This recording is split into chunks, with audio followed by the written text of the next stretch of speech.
Good morning, and welcome to another Seize the Day.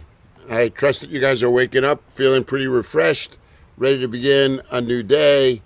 Just getting myself a little settled here this morning, trusting that you guys are feeling pretty refreshed. Today's a good day. Skies are blue. It looks like it's a little overcast, but great day, and thankful for it. Uh, we're at the end of a week. Today is Friday, June the 17th. So we came through a whole another week. This has been a good time for us to take a look at a couple of different passages in the scriptures. And in particular, we've been looking these past couple of weeks at a text that's found for us in 1 Kings chapters 17, 18, and today we're going to look at a little bit in go through this whole story of Elijah. Only today I'd like for us to, just kind of sit back and think about a couple of other things that are that have taken place within this whole storyline this past week. We have been looking at a miracle where Jesus raises a ruler's daughter who was dead, and saw another sign of Jesus' power being demonstrated. But this power, as it was being demonstrated, is just underscoring that he is Lord over death, right? And the consequence of that is, I think, that it gives us another perspective on this life and ministry of Jesus as he begins to demonstrate more and more of authority and power as the Son of God, as this Messiah that God had promised. And so we have been seeing all along that Jesus comes alongside. He's willing, he's able, he's good, he's Lord over creation, Lord over evil, Lord over sin. And now we've been taking another look and recognizing that Jesus is Lord over death. And in this, we begin to realize that he is fulfilling many of these passages in that the Old Testament had declared regarding the Son of God. Now he's fulfilling those. And also, what we are also to take away from these is that Jesus is always pushing us to a place of decision making. That it's not enough just to get to a place where we understand more and more about Jesus and his work and his will. No, what we are also being asked to do is to put all of this stuff into practice, right? To hear these words of Jesus and begin to incorporate them into one's life. So, for instance, like you might recall, as we've been going through this study, there was a time when some disciples came up to Jesus and they feigned interest, right? One said, "Lord, wherever you go, I will go," right? And Jesus says, "Well, let me tell you, like the foxes have holes, the birds, they have nests, but the Son of Man doesn't even have a place to lay his head." Recognizing that whatever they saw in Jesus, whatever they thought was going to be a bit self-promoting for themselves, yeah, it was not going to be that way for them. There was a cost to discipleship that these particular disciples were not unwilling to pay. Go on a little bit more, and you'll see that when Jesus makes a call to Matthew, there are others too, right, who are going to come alongside, and they are going to begin to demonstrate an allegiance to Jesus. So when we begin to see how Jesus is sharing all these stories, but then also pressing us into a participation with him in this work, now you begin to realize why Matthew is so keen on giving us such a good insight into the person of Jesus, because he wants to strengthen your faith so that this way you have a solid foundation on which you are building this, this life of discipleship. So, having said that, I thought I would give you an Old Testament example of one who was raised from the dead. And so looking at 1 Kings 17 to 18, we began to see this interaction between King Ahab, right, who was king now for about 22 years over the northern empire of Israel, and he began to lead his people so astray that the scriptures say that he was more vile, he was more wicked than any of the kings that had preceded him, that he had provoked Israel to even become more unfaithful to the things of God. You might remember a famous, a character in the Bible named Jezebel. Well, Jezebel was Ahab's wife, and she too provoked him. Jezebel's father was the king of one of the coastal cities all the way up north called Sidon. And in that, all the way up north on the seacoast of the Mediterranean, there was this one little sliver of land that just came across, and in that we saw that what God was doing in that particular place, right? It was here in Phoenicia.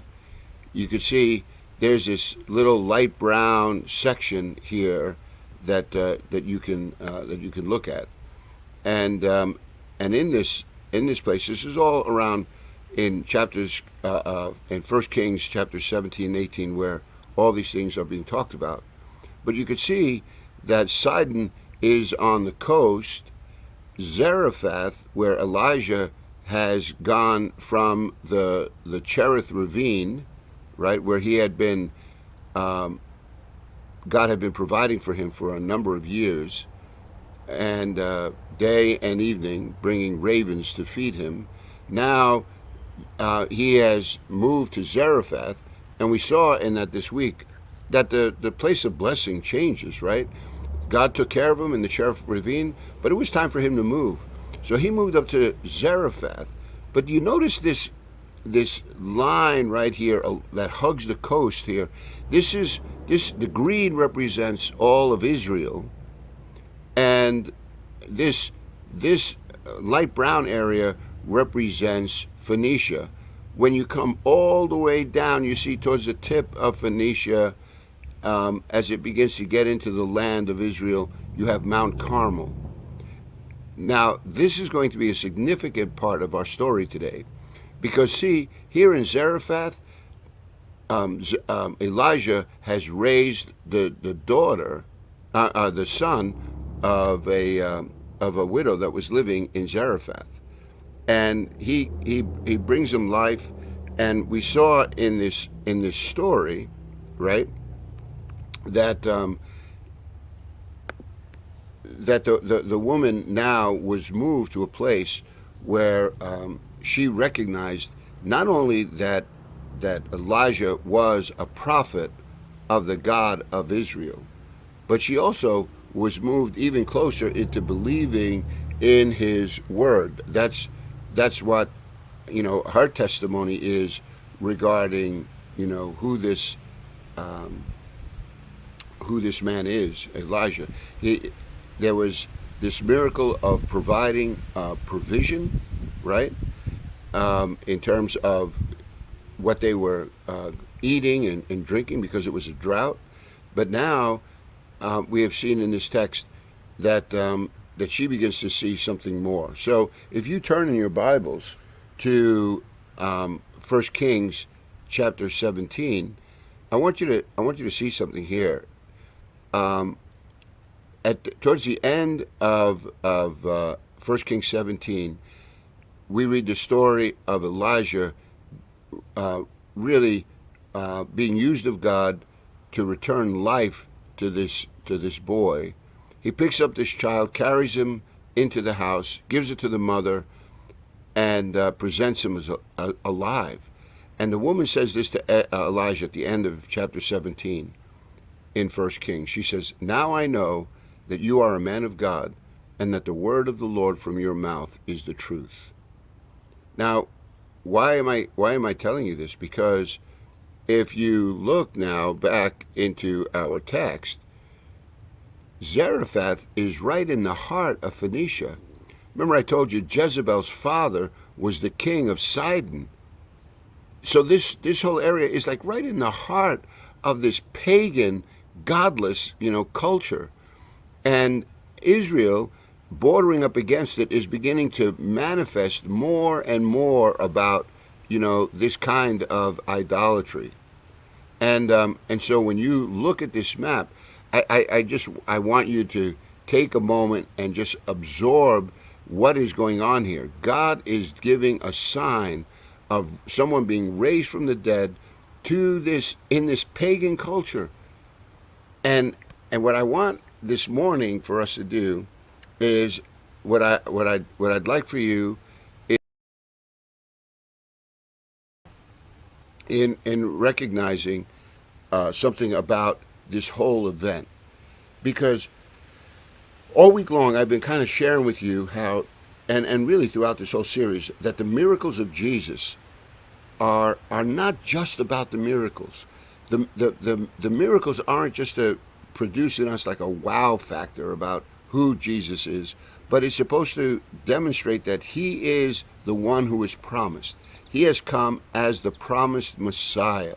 So he has come with a very clear mandate, and all of Israel had been hoping for this deliverer.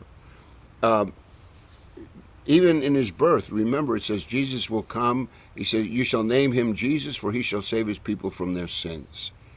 So Jesus is coming in the line of David in terms of his human ancestry, but he was also filled with the Spirit, right? He was fully God, conceived by the Holy Spirit. And now Jesus is beginning to really demonstrate more and more his calling. And all of that has implications. So the more that Jesus does, the more the people who are observant are going to be asked to engage. See, that's my point. Jesus isn't just giving you a show. Jesus is just demonstrating who he is so that you would have confidence to place your faith in him, and as a result, like, you begin to walk in this way that Jesus is beginning to outline for us. So in this same way now, I thought I would just take today on this Friday morning and draw a couple of what I think are some pretty cool, observations in this story with Elijah, and because God had just used Elijah to really make a name, to remind people again of the power of God. He has, through Elijah, announced that he was going to bring a drought on a land, and it has lasted for a number of years now, causing great pain and inconvenience to many in the nation of Israel and their bordering countries. Because no doubt, Phoenicia, because of its mountain ranges nearby, may have had water that came, but it also begins to say that what we should also conclude from here is that Phoenicia is also very dependent upon their food source from Israel. Israel's not growing. It's affecting all of the lands around them, not just Israel. So I tell you this because God just gives Elijah now a platform for which to speak. He moves him to Zarephath, where he raises the dead. And now, in this pagan land, everybody knows about Elijah. That word has gotten out. And they are seeing that he is the true prophet of God. So then now, what does God do? See, now that God has given him this name, as you begin to read here, God will send Elijah to one of a faithful man in the camp of King Ahab, and his name is Obadiah. So you have Elijah, you have King Ahab, who are going at it. God is using Elijah to be a faithful witness into this wicked king who now presides over Israel. And and and so within the camp of Ahab, there's a man named Obadiah, and he's faithful. And so Elijah comes to Obadiah and says, I want you to set up a meeting between me and Ahab, right? So Elijah says, Obadiah, I want you to go to go-between. I want you to get King Ahab. We're going to have a meeting. So this is what happens. You pick it up here in verse 16 of 1 Kings chapter 18. It says, so Obadiah went to Ahab, told him. Ahab went to meet Elijah. When he saw Elijah, he said to him, is that you, you troubler of Israel? Have I not made trouble? I have not made trouble for Israel, Elijah says, but you and your father's family have. You've abandoned the Lord's commands and have followed the Baals. Remember the 10 Commandments. Thou shalt have no other gods before me. Thou shalt make no graven images to bow down before them. Thou shalt not take the name of the Lord thy God in vain. See, all of these commandments that were supposed to identify the people of God, even in the midst of all the pagan cultures around them. Yeah, what this is saying is that Israel has become just like the rest of them. They've assimilated into those other cultures. But now, notice what he says. He says, now summon the people from all over Israel to meet me on Mount Carmel, and bring the 450 prophets of Baal and the 400 prophets of Asherah who eat at Jezebel's table. So Jezebel, now she has been providing for all of these prophets from these false gods, Asherah, Baal. Baal is the storm god. Pretty interesting that the storm god can't produce no rain, but the God of Israel has demonstrated his ability to work his purposes out in nature, right? And so Ahab now, he knows the power that God has been demonstrating through Elijah. And so he tells him, look, I want you to summon them all and meet me at Mount Carmel. And as we've looked on our map, right, Mount Carmel was just down the coast. So Ahab sent word throughout all Israel, assembled the prophets on Mount Carmel. Elijah went before the people and said, how long will you waver between two opinions? If the Lord is God, follow him. But if Baal is God, follow him. But the people said nothing. Remember, so many times people will say, if I only saw some of the miracles that were taking place in this Bible, it would move me to believe. Well, look at what's happening in this particular instance. All the miracles are being performed. There is no doubt. You're not going to tell me that people are not going to hear about the raising of this widow in Zarephath's son. You have to know, if the king is able to summon all of these prophets and everybody to meet in Mount Carmel, it's because the reputation of Elijah has already preceded him. One who, as a prophet for the God of Abraham, Isaac, and Jacob, has already wreaked havoc upon the community as a whole. And so Elijah is saying, listen to that. Listen, guys, there is this contest that is taking place here, and the people are saying nothing. So Elijah says to them, I am the only one of the Lord's prophet left, but Baal has 450 prophets. Get 2 bulls for us. Let them choose one for themselves, and let them cut it into pieces, put it on the wood, but not set fire to it. I will prepare the other bull, put it on the wood, but not set fire to it. Then you call on the name of your God, and I will call on the name of the Lord. The God who answers by fire, he is God. And then all the people say good. They like this contest. They want to settle this in their minds. But here's the thing. Elijah, he thinks he's the only prophet.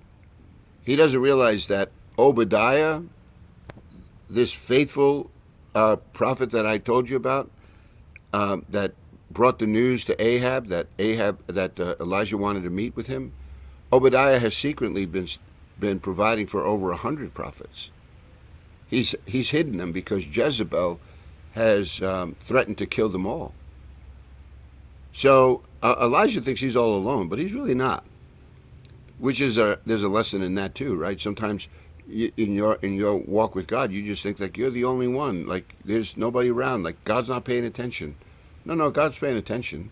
It's just that we don't have all the picture, right? We can't see the whole panorama, but God does. So we know that this contest takes place, and Elijah says to the prophets of Baal, "Choose one of the bulls prepared first, and they go at it." He says, "But you can't light a fire on this altar," because the whole idea was that God was going to answer with fire, right? So then these false prophets, they call in the name of Baal from morning till noon. "Oh, Baal, answer us," they shouted. But there was no response. No one answered. They danced around the altar that they made. At noon, right, Elijah begins to taunt them. "Shout louder. Surely he's God. Perhaps he's in a deep thought or busy or traveling. Maybe he's sleepy. He must be awakened." So you could see like Elijah, he's like, God's on vacation. He's not paying attention. Come on, you guys, you got to wake him up.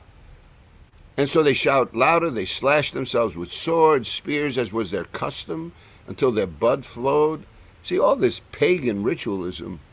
And for what? Because it was answering nobody. It's interesting how people can be so devoted to the gods of their own imagination. Midday passes. They continue their frantic prophesying until the time for the evening sacrifice. But there's no response. No one answered. No one paid attention. And then Elijah comes on the scene. And they came to him, and he repairs the altar of the Lord, which was in ruin. Elijah took 12 stones, one for each of the tribes descended from Jacob, right? This is the 12 tribes of Israel, to whom the word of the Lord had come, saying, "Your name shall be Israel." And with the stones he built an altar in the name of the Lord. He dug a trench around it large enough to hold, 2 shears of seed. My notes tell me that a shear is about 13 quarts, right? And he says, so he arranged the wood, cut the bull into pieces, laid it on the wood, and then he said to them, "Fill 4 large jars of water and put it on the altar and on the wood.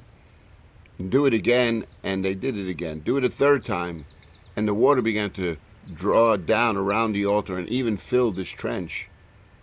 At the time of sacrifice, the prophet Elijah stepped forward and prayed, "O Lord, God of Abraham, Isaac, and Israel, let it be known today that you are God in Israel, and that I am your servant and have done all these things on your command. Answer me, O Lord, answer me, so that these people will know that you are the Lord, that you are God, that you are turning their hearts back again." Then the fire of the Lord fell and burned up the sacrifice, the wood, the stones, the soil, and also licked up the water in the trench. When all the people saw this, they fell prostrate and cried, "The Lord, He is God, the Lord, He is God."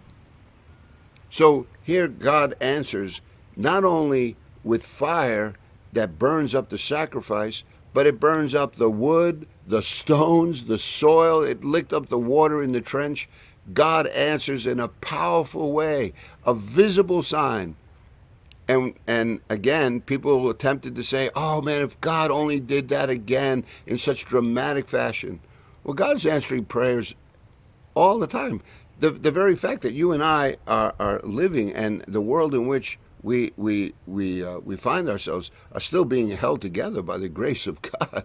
But just for the moment, think about all of this discussion began because we started to look at the power of Jesus as it was being, expressed.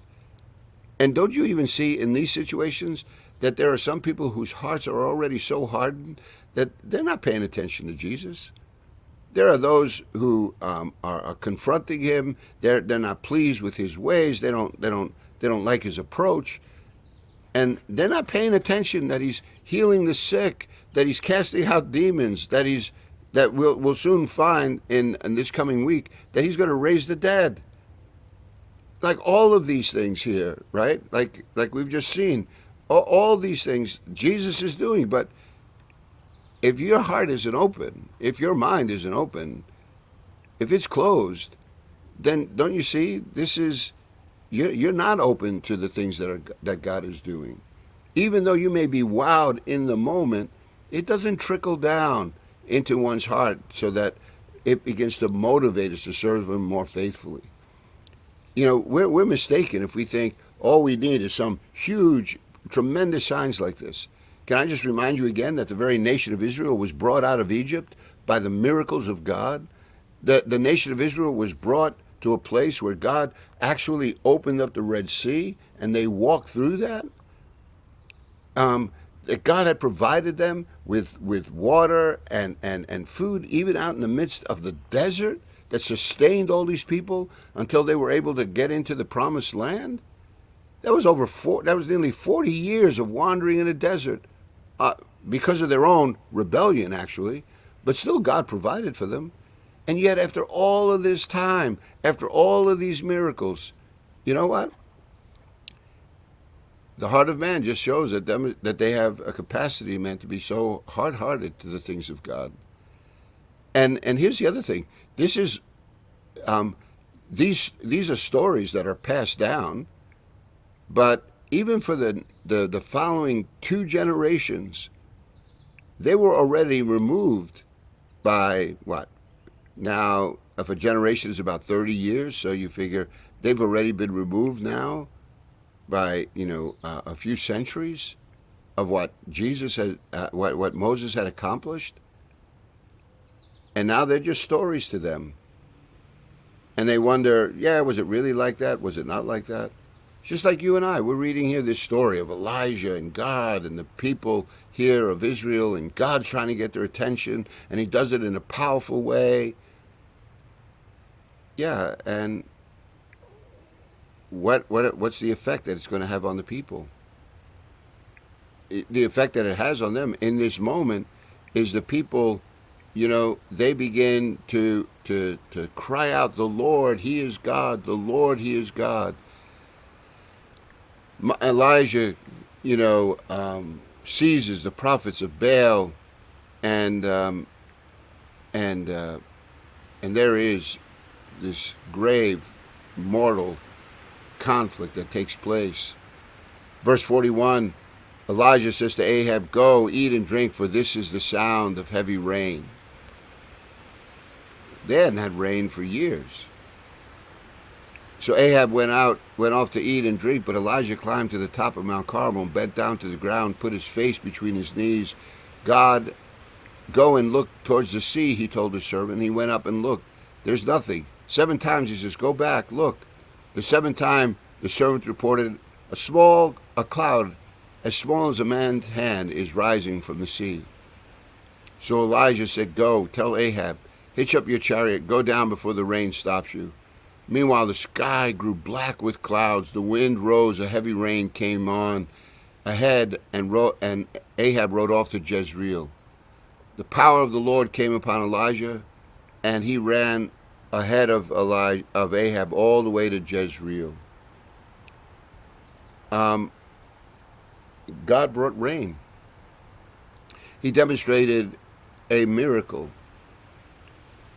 So what my main point for today is, you see, God used Ahab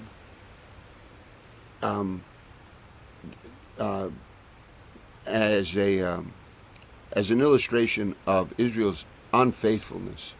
God raises up Elijah to confront that evil.